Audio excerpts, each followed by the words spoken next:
This is going to be my last video in my holiday gift giving guide for 2024, and it's going to be the budget edition, coming under $100 for all these accessories that I think are worth it giving it a try into 2025. Make sure you watch my other two videos. There's one under $500 and there's an under $1,000 budget if you have a higher budget this year and want to get something a little bit more flagship. But you can also pick up a few of the items on this list instead and have more items to enjoy and open up during the holidays. I will always pick items that are worth it and that I use every single day so that you don't spend your money on random items that will end up in a drawer somewhere.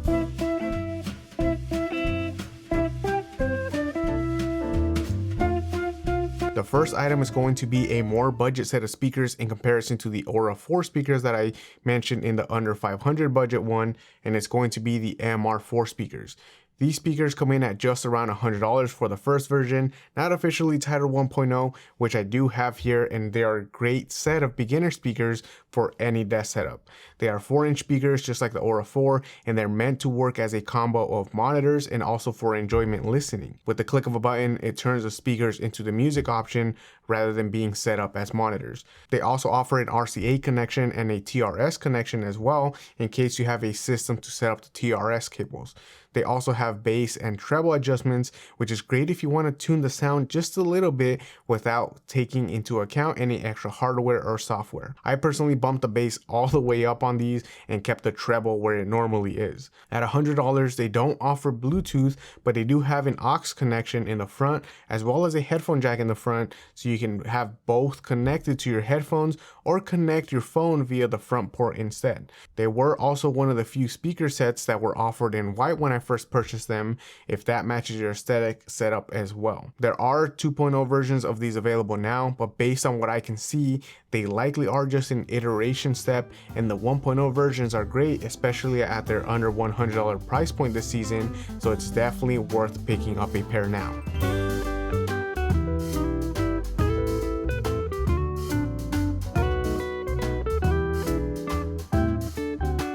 The next accessory is a must if you drink hot coffee, but also take your time enjoying the cup rather than straight shooting the caffeine all at once, and that's going to be the Ember Mug. I have two sizes here, the 6-ounce in black, and I also have the 14-ounce in rose gold. This was my wife's but became my mug, and definitely go with a white or black mug if you like those aesthetics best. I think that the 14-ounce is the sweet spot for hot coffee drinkers. It allows you to brew an 8 to 10-ounce cup of coffee, and then you still have some room for creamer if you do want to use some. The smaller 6-ounce one for me is mainly used for lattes and cappuccinos because it is too small for brewed coffee. No one wants to just have 4 ounces of coffee. This is where the decision will also have to be made based on your drink preferences. I get more use out of the larger one because I do drink a lot more brewed coffee nowadays, since I have gone back to using decaf or being caffeine free for a bit, and I've been enjoying using my Hario V60 to brew specialty decaf coffee. Because I drink my coffee slow, it's nice to know that when I come back to it, it's still going to be a nice temperature rather than already going cold. This is definitely an expensive mug, but if you are really into tech and you have struggled with keeping your coffee hot in a ceramic mug, this is definitely the way to go.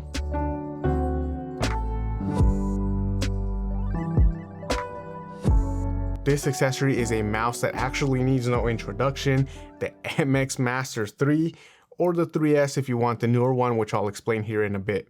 It might sound like a cliche since every YouTuber uses it, but there is a reason, and it's because it's so good at what it does. The ergonomic design makes it easy to use for a long period of time, and the battery life is also really good on this mouse.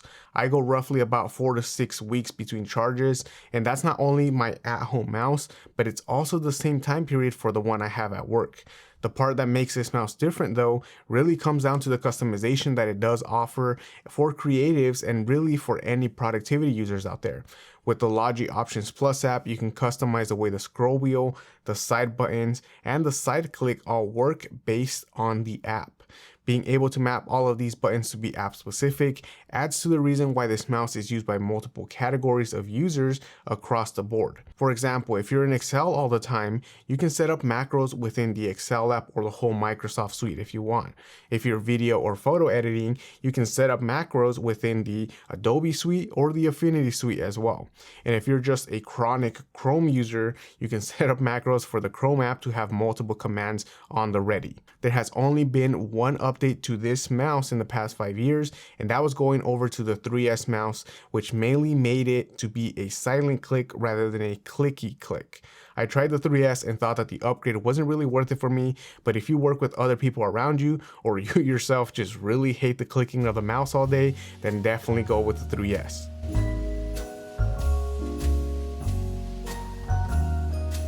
And if you're a gamer or looking to buy a gamer a gift, you can't go wrong with adding one more game to their gaming library.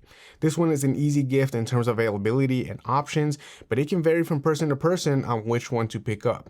It also depends on which console you own, but I'm going to run down a few games that I recommend in different categories for gaming. If you're into fighting games, Smash Bros for the Nintendo Switch is a great option. Dragon Ball Z Sparking Zero is a new one on PS5 and Xbox for those that are Dragon Ball Z fans.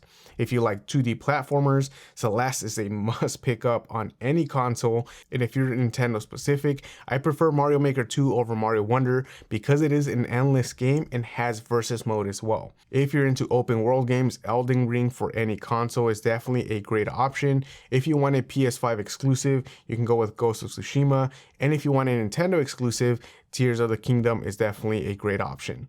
If you're into racing games, you have to stick with console exclusives. I would go with Mario Kart for Nintendo, F1 for Xbox, and Gran Turismo for PS5. A couple more recommendations are going to be God of War Ragnarok, Spider-Man 2, Zelda Echoes of Wisdom, and you definitely can't go wrong with choosing this year's Game of the Year, Astrobot for PS5.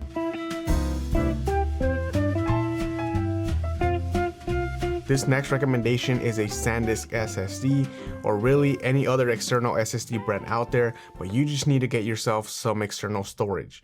I have a couple of these and actually a few other external solutions because I do record a lot of content like this and need to have them all stored somewhere. And if you are also locked into the Apple ecosystem like myself, you know that those storage upgrades definitely come at an eye-watering price. But with the external storage solution, you can upgrade and have an extra 1 terabyte for just under $100. I also like having an SSD because it allows you to have all of your files, such as your photo libraries, and still be able to see them on whichever device you are on.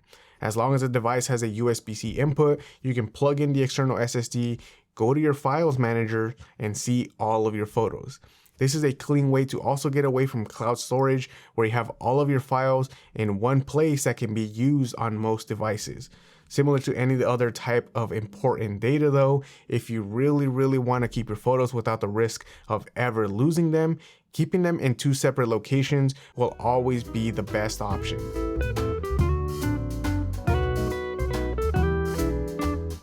And the next device is going to be a multi-wireless charger, and multi-wireless chargers in general are definitely a dime a dozen on Amazon, but what isn't a dime a dozen is finding one that works well at great speeds and also doesn't overheat your device at the same time. The one I have here is a dual charger, and even though it's not the fastest wireless charger, it offers great compatibility with Magsafe, and it also has another spot here for my AirPods Pro. I am not normally a fan of wireless chargers, but if you plan on using it on your bedside table and you are on an overnight charging routine, being able to charge all your devices all at once is honestly pretty great. You will notice that mine only has 2 different places to charge, and that's because there's one device that I don't charge overnight, my Apple Watch. And if you also wear your Apple Watch to bed, don't think that you need a tri-charger. I think going with one that's a duo will save you a little bit of money, and you will also be able to charge your watch at faster speeds. That's because the Apple Watch puck that comes in the box is faster than any third-party chargers and will keep your Apple Watch charged up just fine. Let me know what you guys think though, and which one of these items you are thinking of picking up this year during the holidays. As always, thank you guys for watching. Happy holidays. Click here to watch another one of my videos, and I will catch you guys on the next one.